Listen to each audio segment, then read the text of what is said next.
अस्सलाम वालेकुम बच्चों लास्ट टाइम हमने चैप्टर नंबर फर्स्ट का फिजिक्स प्री 9 क्लास का वर्नियर कैलिपर की वर्किंग और वर्नियर कैलिपर का जो ज़ीरो एरर है, ज़ीरो करेक्शन है, कैसे फाइंड आउट किया जाता है, उसकी डिस्कशंस की थी। तो आज बेटा हमारे पास नेक्स्ट जो मेजरिंग इंस्ट्रूमेंट है जो मेजर करने के लिए यूज़ किया जाएगा वो क्या कहलाता है? Screw gauge. स्क्रू गेज को बेटा सेकंड नेम हमारे पास इसका क्या कहलाता है? माइक्रोमीटर। क्या कहलाता है? ये सेकंड नेम इसका माइक्रोमीटर। बेटा माइक्रो इसे क्यों कहा जाता है? छोटे की वजह से कि स्मॉलेस्ट, और मीटर बेटा हमें पता है रीडिंग है। बेटा ये क्या करता है? हमारे पास जो स्क्रू गेज है ये स्मॉलेस्ट रीडिंग को मेजर करने के लिए यूज़ किया जाता है। और बेटा ये हमारे पास जो स्क्रू गेज है ये वर्नियर कैलिपर से ज़्यादा मोर एक्यूरेट बेटा जो रीडिंग है वो हमें मेजर करके अवेलेबल भी करता है। तो सबसे पहले हम लोग बात करेंगे कि ये क्या है। पहला क्वेश्चन बेटा हमें ये पूछा जा सकता है कि स्क्रू गेज हमारे पास जो स्मॉल लेंथ है, स्मॉल लेंथ में ये कहने के लिए क्यों यूज़ किया जाता है? बिकॉज के ये हमारे पास ज़्यादा मोर एक्यूरेट रीडिंग मेजर करके देता है then the vernier caliper. Because बेटा अभी हम लोग इसके लीस्ट काउंट की बात करेंगे, देन हम लोग देखेंगे कि वाकई में ये हमारे पास स्मॉलेस्ट रीडिंग को मेजर करने के लिए यूज़ किया जा सकता है। और सबसे अच्छा, सबसे एक्यूरेट जो मेजरेबल वैल्यू है वो हमें कौन अवेलेबल करेगा? वो स्क्रू गेज जो है वो बेटा हमें अवेलेबल करेगा। तो सबसे पहले बेटा हम लोग स्क्रू गेज के डेफिनेशंस की तरफ आते हैं। ये हमें क्या कहता है बेटा? एक accurate measurement, for accurate measurement than the vernier caliper. बेटा हमें क्या कहता है? ये वर्नियर कैलिपर से ज़्यादा मोर एक्यूरेट रीडिंग मेजर करने के लिए हम लोग किसका यूज़ करते हैं? स्क्रू गेज का यूज़ करते हैं। अब बेटा हम लोग आते हैं इसके पार्ट्स के ऊपर। जैसे हमने लास्ट टाइम वर्नियर कैलिपर के पार्ट्स की डिस्कशंस की थी, उसके कंस्ट्रक्शंस की बेटा डिस्कशंस की थी। आज हम लोग बात करते हैं स्क्रू गेज। तो बेटा स्क्रू गेज हमारे पास इस फिगर का आएगा, इस शेप का आएगा। बेटा ये हमारे पास क्या होता है? यू मेटल का एक फ्रेम होता है, जैसा कि आपके सामने ये ड्रा किया गया है। यू मेटल का एक फ्रेम है। तो पहले बेटा हमारे पास क्या आ गया? यू मेटल का फ्रेम। यू मेटल का एक फ्रेम होगा ये। बेटा उस फ्रेम में हमारे पास एक स्टड लगा होगा। स्टड मतलब फिक्स रॉड एक लगा होगा। और अनदर पोजीशन पे बेटा हमारे पास एक स्पिंडल लगा होगा। अब वो स्पिंडल क्या होगा बेटा? वो स्पिंडल जो है वो मूव किया जा सकता है, लेकिन जो स्टड है बेटा वो मूव नहीं होगा, वो फिक्स होगा। अब बेटा उसके बाद हमारे पास क्या आती है? एक मेन स्केल आएगी। जैसे बेटा हमारे पास वर्नियर स्केल में भी मेन स्केल था, वैसे ही हमारे पास ये एक मेन स्केल होगा। और इस मेन स्केल को बेटा किस नाम से रिप्रेजेंट किया जाता है? होलो सिलेंडर के नाम से। बिकॉज ये एक सर्कुलर पाथ की फॉर्म का होगा, जिसकी वजह से इसको होलो का नाम दिया जाता है बेटा, होलो सिलेंडर। लाइक बेटा ये आपके पास बोर्ड मार्कर है तो ये भी देखेगा ये सर्कुलर फॉर्म का है। इसी तरह हमारे पास यहाँ पर जो यूज़ किया जाएगा सिलेंडर वो किस टाइप का होगा बेटा? वो होलो फॉर्म का होगा। अब बेटा उसके ऊपर ये रीडिंग्स होंगी। रीडिंग्स का एक रीडिंग्स किसे कहा जाएगा? मेन स्केल रीडिंग्स इन्हें बोला जाएगा। और बेटा ये जो हमारे पास रेड लाइन नज़र आ रही है आपको, जो यू मेटल को एक के साथ कनेक्टेड है, तो बेटा इस लाइन को क्या बोला जाता है? Index line. Index line mean बेटा ये नंबर्स जिसके ऊपर मेंशन किए जाते हैं होलो सिलेंडर पे, वो क्या कहलाएगी? हमारे पास इंडेक्स लाइन कहलाएगी। उसके बाद बेटा हमारे पास होलो सिलेंडर से आगे वाला जो पार्ट होगा वो कहलाएगा सर्कुलर स्केल। बिकॉज ये भी बेटा सर्कुलर फॉर्म का होगा। और इस पे जो रीडिंग है बेटा वो हमारे पास 100 डिवीजन्स में आएगी। जबकि मेन स्केल में बेटा हमारे पास जो रीडिंग्स हैं हमारे पास यहाँ पर मिलीमीटर्स में आएंगी, और बेटा ये हमारे पास 100 डिवीजन्स में आएंगी इसकी रीडिंग्स। अब बेटा देखिएगा यहाँ पर ये जो रीडिंग्स हैं ये हमारे पास सर्कुलर फॉर्म में आएंगी यहाँ पे। बिकॉज ये सिलेंडर है और बेटा ये सर्कुलर फॉर्म है, जैसा कि ये वाइट बॉल मार्कर है, सर्कुलर फॉर्म में इसके ऊपर क्या होंगी, ये रीडिंग मेंशन की जाएंगी। तो बेटा इसको कहा जाएगा हम लोग सर्कुलर स्केल। उसके आगे बेटा हमारे पास सिंबल्स होगा और देन हमारे पास रिजिड। अब बेटा ये रिजिड का क्या फंक्शन होगा, अभी हम लोग इनके फंक्शंस की बात करते हैं। तो देखिएगा बेटा, अब मैं आता हूँ इसकी वर्किंग की तरफ। ये तो था आपके पास इसका स्ट्रक्चर कैसे क्रिएट करवाया गया। बेटा अब इसकी वर्किंग की बात करते हैं। सिमिलर बेटा वर्किंग हमारे पास वही होगी जो हमने वर्नियर कैलिपर में स्टडी किया था। ज़ीरो एरर फाइंड आउट किया जाएगा, ज़ीरो एरर पॉजिटिव आएगा या ज़ीरो एरर नेगेटिव आएगा, वो भी बात हम लोग डिस्कशंस करेंगे। तो बेटा वर्किंग में अगर फॉर एग्जांपल ये मेरे पास एक सिलेंडर है, इस सिलेंडर का हमने क्या करना है बेटा, डायामीटर आउटर फाइंड आउट करना है। सो बेटा क्या किया जाएगा, इस सिलेंडर को इन बोथ स्टड और स्पिंडल के दरमियान में रखा जाएगा। तो बेटा ये जो रिजिड है हमारे पास, इसको मूव करवाया जाएगा। जैसे बेटा ये हमारे पास कैप है, कैप को हम लोग मूव करवा सकते हैं, इसी तरह बेटा हम लोग इसको मूव करवाएंगे। बेटा जब ये हमारे पास फिक्स हो जाएगा, फिक्स दोनों तरफ से अच्छे तरीके से बेटा स्टड और स्पिंडल बहुत इसे क्या करेंगे, फिक्स कर लेंगे। तो देन बेटा ये हमारे पास जैसे जैसे हम लोग इस रिजिड को मूव करवाएंगे, ये हमारे पास एक वॉइस क्रिएट करेगा। उस वॉइस का क्या मतलब होगा, उस आवाज़ का मीनिंग होगा कि हमारे पास जो सिलेंडर है वो फिक्स हो चुका, इसने और ज़्यादा फिक्स नहीं होना। मीन्स कि आप लोग अब बस कर दें, इतना ये काफ़ी है कि जितना ये फिक्स हो चुका, ये हमें एक साउंड प्रोड्यूस करेगा, वो रिजिड होगा जो हमें इस बात की इंफॉर्मेशन देगा। क्लियर है बेटा। देन बेटा हमारे पास मेजर किए जाएंगे इसकी सर्कुलर स्केल और मेन स्केल रीडिंग से कि हमारे पास रीडिंग्स क्या आई हैं। अब बेटा देखिएगा हमारे पास मेन स्केल रीडिंग किसकी रीडिंग्स देता है बेटा, मिलीमीटर में। मिलीमीटर बेटा हमारे पास एक स्मॉल लेंथ है, ये किस में रीडिंग देगा हमें, मिलीमीटर में बेटा। डेट्स वाई हम लोग कहते हैं कि ये ज़्यादा एक्यूरेट वर्क करेगा। किससे ज़्यादा एक्यूरेट वर्क करेगा बेटा, देन द वर्नियर कैलिपर से ज़्यादा ये क्या करता है, हमारे पास एक्यूरेट वर्क अवेलेबल करता है। उसके बाद बेटा हमारे पास सर्कुलर स्केल में 100 डिवीजन्स होंगी। 100 डिवीजन्स मीन्स 10 5 पहले आएगा बेटा 0, फिर 5, फिर 10, 15, 20, 25। तो बेटा ये 5 के मल्टीपल्स में क्या होंगे, हमारे पास 100 डिवीजन्स आएंगी। वो 100 डिवीजन्स बेटा हमें मोर एक्यूरेट रीडिंग अवेलेबल करवाती हैं with the help of screw gauge then the vernier caliper. So बेटा अब हम लोग सेम वही स्टेप्स हैं। अब बेटा इसके हम लोग पिच की बात करते हैं। What is pitch of screw gauge. So बेटा पिच क्या होती है, हमारे पास जो मेन स्केल है बेटा ये हमें रीडिंग देता है 1 मिलीमीटर, मीन्स के small interval of time, small interval of length बेटा। फॉर एग्जांपल ये मेरे पास 0 है बेटा, 0 और इस स्मॉलेस्ट लेंथ के दरमियान में जो डिस्टेंस आएगा बेटा वो हमारे पास मिलीमीटर्स में आएगा। तो डैट्स वाई ये हमारे पास क्या कहलाएगी, इसकी pitch of vernier pitch of screw gauge कहलाएगी बेटा। बिकॉज के बिटवीन टू लाइंस हमारे पास जो डिस्टेंस होगा वो 1 मिलीमीटर के इक्वल आएगा। तो जितना भी किसी मेजरेबल थिंग्स का डिस्टेंस होगा, उसकी लाइंस का जितना स्मॉलेस्ट रीडिंग होगी बेटा वो हमारे पास उसकी क्या कहलाएगी, पिच कहलाएगी। सो बेटा अब हम लोग आते हैं इसके लीस्ट काउंट की तरफ। तो सिमिलर बेटा वही वाली डेफिनेशन लीस्ट काउंट की, वही वाला फॉर्मूला जो हमने लास्ट टाइम यूज़ किया था वर्नियर कैलिपर में। लीस्ट काउंट का फॉर्मूला क्या होगा बेटा हमारे पास, तो वो फॉर्मूला मैं यहाँ पे मेंशन कर देता हूँ। पिच ऑफ स्क्रू गेज बेटा आ जाएगा, pitch of screw gauge divided by बेटा हमारे पास क्या आ जाएगा, नंबर ऑफ डिवीजन्स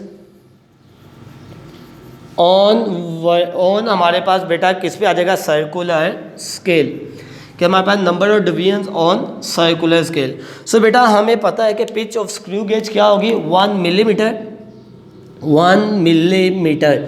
सो बेटा हमारे पास इसकी नंबर ऑफ डिवीजन्स क्या आ जाएंगी, नंबर ऑफ डिवीजन्स बेटा हमारे पास आ जाती हैं इसके, वो आएंगी 100 डिवीजन्स। तो बेटा जब हम लोग इसको डिवाइड करेंगे तो आंसर क्या आएगा हमारे पास, least implies that least count is equal 0.01 millimetre. तो बेटा ये हमारे पास स्क्रू गेज का क्या आ जाएगा, स्क्रू गेज का हमारे पास लीस्ट काउंट आ जाएगा। क्लियर है बेटा। अब बेटा हम लोग बात करते हैं इसके ज़ीरो एरर की। ज़ीरो एरर पॉजिटिव कब होगा, नेगेटिव कब होगा। तो बेटा हम लोग इसको भी सोल्व करने से पहले किसी भी रॉड की बेटा वैल्यूज़ में ये कहने से पहले हम लोग इंस्ट्रूमेंट को यूज़ करने से पहले क्या कहते हैं, ये फाइंड आउट किया जाता है क्या उस इंस्ट्रूमेंट के अंदर ज़ीरो एरर एग्जिस्ट कर रहा है कि नहीं कर रहा।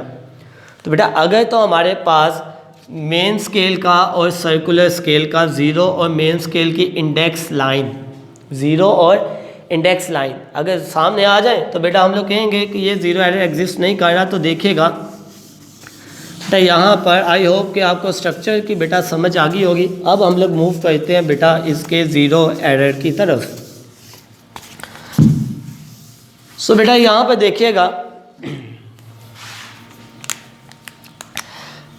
फॉर एग्जांपल मैं कहता हूँ ये मेरे पास सर्कुलर स्केल रीडिंग्स हैं ये बेटा हमारे पास सर्कुलर स्केल रीडिंग्स है और बेटा ये हमारे पास मेन स्केल है जिसका ये हमारे पास क्या है, इंडेक्स लाइन। ये क्या है हमारे पास, इंडेक्स लाइन।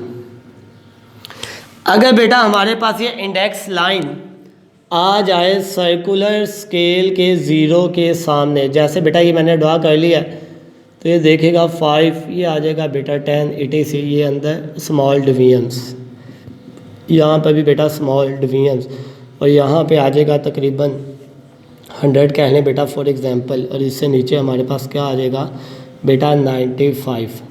अच्छा बेटा देखिएगा कि अगर ये इंडेक्स लाइन और ये सर्कुलर स्केल का ज़ीरो सामने आ जाए तो हम लोग ये कहते हैं कि यहाँ पर जो ज़ीरो एरर है वो क्या नहीं करता, zero error does not exist, कि ज़ीरो एरर हमारे पास क्या नहीं करेगा, एग्जिस्ट नहीं करेगा।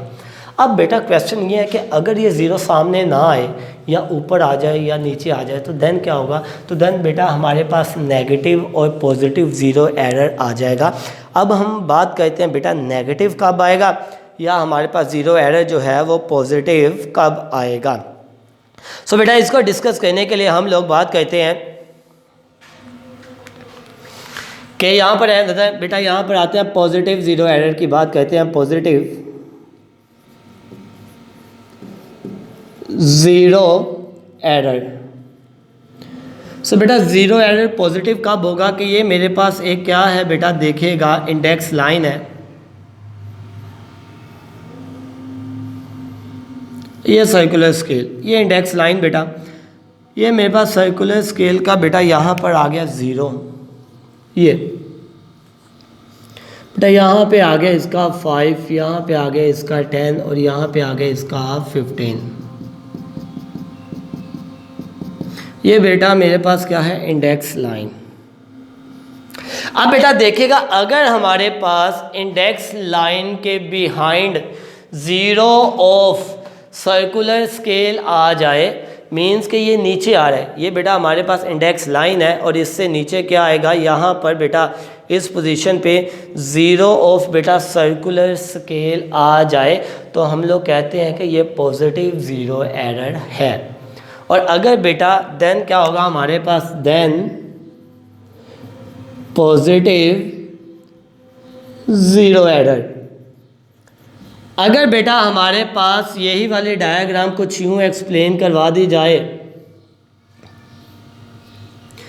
बेटा यही वाली डायग्राम जो है कुछ यूँ एक्सप्लेन करवा दी जाए कि ये हमारे पास इंडेक्स लाइन है और ये जो ज़ीरो है सर्कुलर स्केल का बेटा ये इंडेक्स लाइन के ऊपर आ जाए, पहले था बेटा बिहाइंड, अब क्या आ रहा है, अब बेटा ऊपर आ रहा है, तो देन हमारे पास जो ज़ीरो एरर आएगा वो क्या होगा बेटा, वो हमारे पास आएगा नेगेटिव। क्लियर है बेटा। तो बेटा किसी भी इंस्ट्रूमेंट को यूज़ करने से पहले हम लोग किस चीज़ का आइडिया लगाते हैं, हम लोग उसके ज़ीरो एरर का आइडिया लगाते हैं, क्या हमारे पास ज़ीरो एरर जो है वो एग्जिस्ट कर रहा है कि नहीं कर रहा। अगर तो ज़ीरो इंडेक्स लाइन के सामने आ जाए सर्कुलर स्केल का, देन ज़ीरो एरर एग्जिस्ट नहीं करेगा। लेकिन बेटा अगर हमारे पास इंडेक्स लाइन ऊपर आ जाए और सर्कुलर स्केल का ज़ीरो नीचे आ जाए, देन हमारे पास जो एरर होगा वो क्या होगा, हमारे पास पॉजिटिव ज़ीरो एरर आएगा। और अगर बेटा हमारे पास इंडेक्स लाइन नीचे आ जाए और सर्कुलर स्केल का ज़ीरो ऊपर आ जाए, तो देन हमारे पास जो एरर होगा वो हमारे पास क्या होगा, नेगेटिव ज़ीरो एरर। सो बेटा आप लोगों ने स्क्रू गेज की डेफिनेशन, इसकी कंस्ट्रक्शन, इसकी पिच की डेफिनेशन बेटा उसके बाद आपने इसका लीस्ट काउंट कैसे मेजर करते हैं, क्या होता है वो फाइंड करना है। देन बेटा आपके पास इसका ज़ीरो एरर कैसे मेजर किया जा सकता है, ज़ीरो एरर पॉजिटिव कब होगा, ज़ीरो एरर बेटा नेगेटिव कब होगा, ये आप लोगों ने अच्छे तरीके से बेटा लर्न भी करना है और राइट भी करना है। अगर बेटा इसमें किसी भी किस्म की प्रॉब्लम है, किसी बात की या किसी स्टेप की समझ नहीं आई, या ज़ीरो एरर कैसे फाइंड आउट होगा उसकी समझ नहीं आई, तो बेटा आप लोग अपने व्हाट्सएप ग्रुप में, जो स्कूल का ग्रुप है, उसमें एक क्वेश्चन कह सकते हैं। इंशाल्लाह आपको हर क्वेश्चन का आंसर मिलेगा। अब बेटा हम लोग आते हैं आप के मैथ के लेक्चर की तरफ, जो कि हम लोग एक्सरसाइज स्टार्ट करने वाले हैं। आइए जी बेटा, हम लोग आपको एक्सरसाइज नंबर 1.3 का जो लास्ट क्वेश्चन था, क्वेश्चन नंबर 3 वो रहता था हमारे पास, तो वो देखिएगा। आज हम लोग उसको परफॉर्म करेंगे। और लास्ट टाइम हमने क्वेश्चन नंबर 1 की डिस्कशंस की थी कि कम्यूटेटिव लॉ ऑफ इंटरसेक्शन और कम्यूटेटिव लॉ ऑफ यूनियन को हमने कैसे डिस्क्राइब किया with the help of Venn diagram. So बेटा देन हमारे पास कितने सेट से, 2 सेट से। तो बेटा आप देखिएगा क्वेश्चन नंबर 3 के फर्स्ट जो पार्ट है लिखा हुआ है associative law of union of sets and associative law of intersection of sets. तो बेटा पहले हम लोग ये लास्ट की बात कर लें। Associative law of union, associative law of union. तो बेटा एसोसिएटिव लॉ ऑफ यूनियन क्या होते हैं हमारे पास, देखिएगा A union B union C is equal A union B union C. तो बेटा एसोसिएटिव लॉ में क्या किया जाएगा, पहले लास्ट वाले 2 सेट्स पे ब्रैकेट और राइट साइड पे हमारे पास फर्स्ट वाले 2 सेट्स पे ब्रैकेट। तो बेटा हमने इसको प्रूव करना है कि ये हमारे पास law associative law of union है। इसके बाद बेटा हमारे पास लॉज आएगा associative law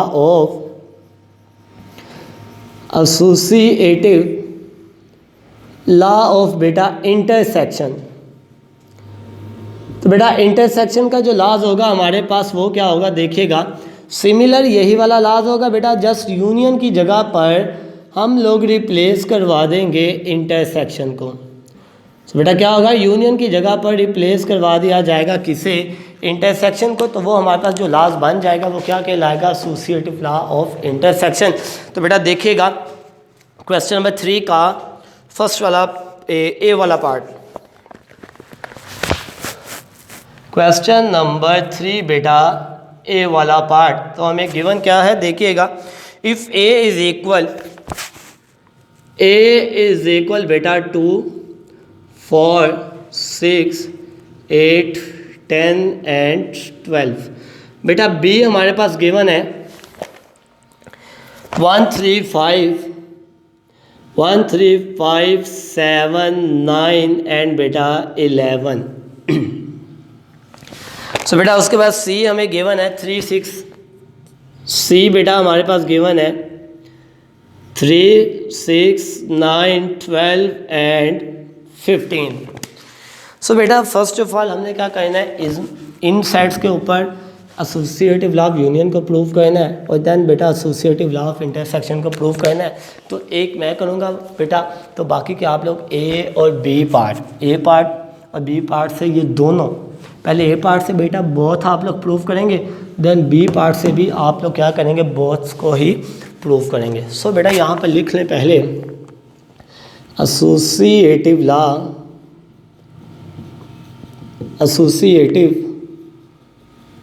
law of union. सो बेटा ये फर्स्ट वाला पार्ट है, तो ये लॉज क्या होगा हमारे पास, देखिएगा A union B union C is equal A union B union C. So बेटा पहले लेफ्ट हैंड साइड को सॉल्व किया जाएगा, देन राइट हैंड साइड की तरफ मूव करेंगे। तो बेटा लेफ्ट हैंड साइड यहाँ पे मेंशन कर लें, left hand side is equal बेटा किसके इक्वल है, A union B union C. So बेटा पहले किसको सोल्व किया जाएगा, ब्रैकेट वाले फंक्शन को।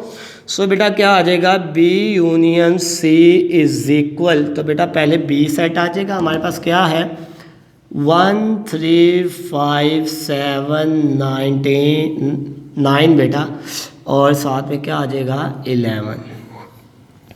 बेटा इसका यूनियन लेंगे सी के साथ, तो सी क्या हमारे पास 3 6 9 12 और बेटा हमारे पास 15। तो बेटा यूनियन में क्या किया जाता है, वी नो डैट के यूनियन के अंदर तमाम के तमाम जो एलिमेंट्स हैं उनको कंबाइन करके लिख दिया जाएगा। सो बेटा देखिएगा क्या आ जाएगा हमारे पास 1 3 बेटा 5 7 9 बेटा यहाँ पे 6 भी आएगा, तो 5 6 7 9 बेटा 11 12 एंड बेटा हमारे पास क्या आ जाएगा 15। तमाम के तमाम एलिमेंट बेटा मेंशन कर देंगे। अब बेटा इसका ए के साथ union means A union B union C. So बेटा यहाँ पर ए के एलिमेंट्स जो कि क्या है हमारे पास 2 4 6 8 10 एंड 12 बेटा यूनियन आ जाएगा 1 3 5 6 7 9 11 12 एंड 15। सो बेटा अगेन हम लोग तरतीब लगा लेंगे इनकी, बिकॉज यूनियन है, कंबाइन कर लेंगे। सो बेटा कंबाइन करने से क्या आएगी वैल्यूज़ हमारे पास 1 2 3 4 5 6 7 8 9 10 11 12 एंड बेटा 15। सो बेटा अब मैं इसकी वेन डायग्राम की बात करता हूँ। वेन डायग्राम क्या होगी इसकी, तो देखिएगा 2 सेट्स हैं, तो बेटा 2 सेट्स की Venn diagram A union into B union C. So बेटा 3 सेट्स हैं, तो 3 सेट्स की वेन डायग्राम मैं यहाँ पे ड्रा कर लेता हूँ। सो बेटा देखिएगा पहले नंबर पे आ जाएगा हमारे पास ए सेट, बेटा ए सेट आ गया हमारे पास। देन बेटा हम लोग ड्रा कर लेंगे क्या होगा हमारे पास बी सेट, देन बेटा हम लोग ड्रा कर लेंगे सी सेट, ए बी सी और ये यू। तो बेटा पहले हमने क्या फाइंड आउट किया, बी और सी का यूनियन। तो बेटा बी का यूनियन क्या था, ये वाला, इसको आप शेड कर लें, और साथ में बेटा हम लोग क्या करेंगे सी का यूनियन भी शेड कर लेंगे ये।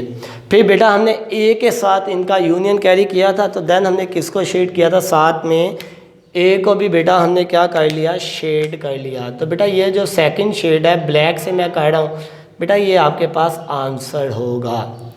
तो बेटा ब्लैक से शेडिंग की जा रही है वो आपके पास क्या होगा बेटा, वो आपके पास आंसर आएगा। ये हमारे पास A union B union C है।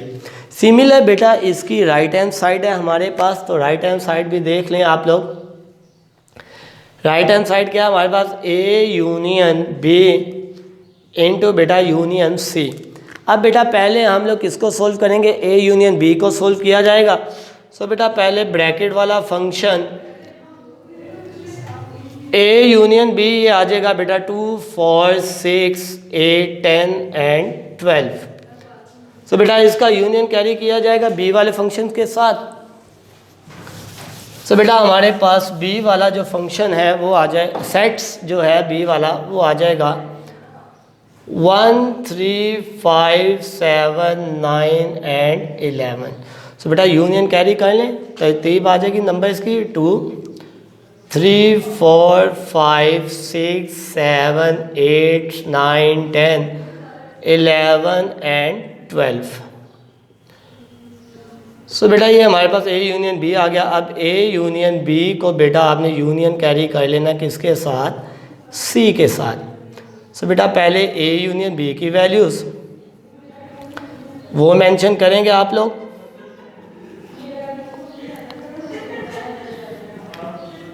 तो बेटा यूनियन सी आ जाएगा हमारे पास 3 6 9 12 एंड 15। तो बेटा इसका यूनियन कैरी करें तो तमाम के तमाम एलिमेंट्स आ जाएंगे तरतीब के साथ। सो बेटा ये देख लें हमारे पास 10 11 12 एंड 15। तो बेटा इसकी वेन डायग्राम ड्रा कर लें, तो ये वेन डायग्राम सिमिलर बेटा हमारे पास ए सेट आ जाएगा, बेटा ये बी सेट आ गया और यहाँ पर सी सेट। तो बेटा पहले ए और बी का हमने लिया था, तो ये आ जाएगा, ए को भी कलर कर लेंगे, बेटा यूनियन लिया था इनका ए और बी का बेटा। उसके बाद बेटा हमने इसका सी के साथ यूनियन लिया था। सो बेटा ये जो ब्लैक से मैं शेड कर रहा हूँ ये हमारे पास क्या होगा, इसका आंसर आएगा। क्लियर है बेटा? सो बेटा यहाँ से देख लें कि हमारे पास क्या रिज़ल्ट आ गया। हमारे पास रिज़ल्ट आ गया कि left hand side is equal right hand side, hence prove by Venn diagrams. ये हमने प्रूव कर लिया, हैंस वेरीफाई। सो बेटा देखिएगा हमारे पास सिमिलर आप लोगों ने क्या करना है, इसको इंटरसेक्शन से भी प्रूव करना है, associative law of intersection. Then बेटा आपने इसका बी वाला पार्ट भी सोल्व करना है इंशाल्लाह। बेटा अगर इसमें भी किसी किस्म की आपको प्रॉब्लम आए, बेटा वेन डायग्राम की शेडिंग में आए या आपको इसका यूनिट इंटरसेक्शन में प्रॉब्लम आए, तो बेटा आप लोग अपने व्हाट्सएप ग्रुप में क्वेश्चन कर सकते हैं, इंशाल्लाह आपके क्वेश्चन का आंसर दिया जाएगा। कल बेटा हम लोग इसका डिस्ट्रीब्यूटिव लॉ को डिस्कस करेंगे। तब तक के लिए इजाज़त दीजिए, अल्लाह हाफिज़।